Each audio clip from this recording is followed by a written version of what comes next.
ఎక్కడెక్కడో వాడుకున్నాం. వీటికి సమాధానం లేదు. వాళ్ళు చనిపోతున్నారు పింఛన్దారులు. రైతుల పరిస్థితి ఆగమాగం ఉంది.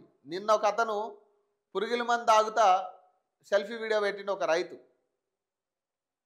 ఇది రాష్ట్రంలో ఉన్న పరిస్థితి. వాస్తవం గురించి మాట్లాడండి.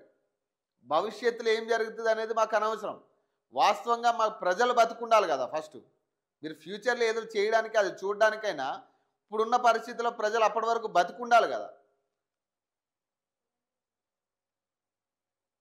ఆర్థిక ఇబ్బందులు ఉండి చాలామంది రైతులు చనిపోవడం జరుగుతూ ఉంది.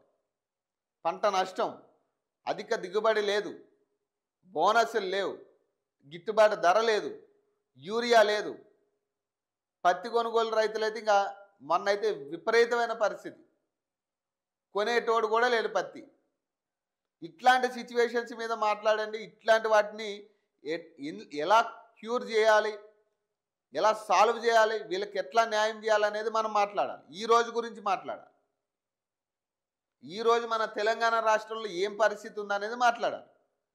ఫ్యూచర్లో ఒక 10 ఏళ్ళు 20 ఏళ్ళ తర్వాత మీరు ఏదో చేస్తారంటే ప్రజలకి నమ్మకం ఉండాలి కదా. ఈరోజు ఏం చేస్తున్నారు అనేది ప్రజలు చూస్తారు. దీని ఫ్యూచర్ ఏం చేస్తారు, ఎన్ని వేల కోట్లు తెస్తారు, ఎన్ని లక్షల కోట్లు తెస్తారు అనేది మాకు అనవసరం. అది ప్రతి ఓడు వచ్చి అప్పులు చేసి పోవడే తప్పితే ప్రజలకు చేయాలని ప్రజలకు చేసేటోడు ఎవడో లేడు. ఈరోజు లక్షల కోట్లు అప్పు చేయడం పోవడం, మళ్ళీ ఇంకొక గవర్నమెంట్ వస్తుంది, వాడేం చెప్తాడు, వీడు లక్షల కోట్లు వాడే లక్షల కోట్లు చేసిండు, వాటికి మిత్తులు కట్టడం సరిపోతుంది మా పరిస్థితి అని మళ్ళీ అధిక ట్యాక్సీలు ఎవరి మీద పడుతున్నాయంటే ప్రజల మీదే.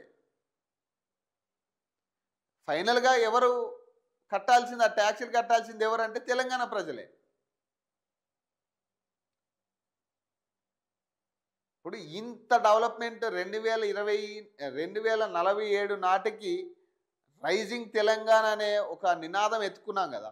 అసలు రైజింగ్ తెలంగాణలో 2 సంవత్సరాలుగా రైజింగ్ ఏం జరిగింది తెలంగాణలో ఒకసారి మనం మాట్లాడుకుంటే అసలు సరే. ఇప్పుడు 2047 నాటికి మీరు ఏం చేసుకుంటారో పక్కన పెట్టండి. ఇప్పుడు 2 సంవత్సరాల్లో మీరు రైజింగ్ ఏం చేసారు తెలంగాణని? మళ్ళీ అదే అప్పుల కుప్పలాగా చేసిరు కదా తప్పితే ఎవరికైనా ఒక్క % లాభం జరిగిన పరిస్థితి ఉందా?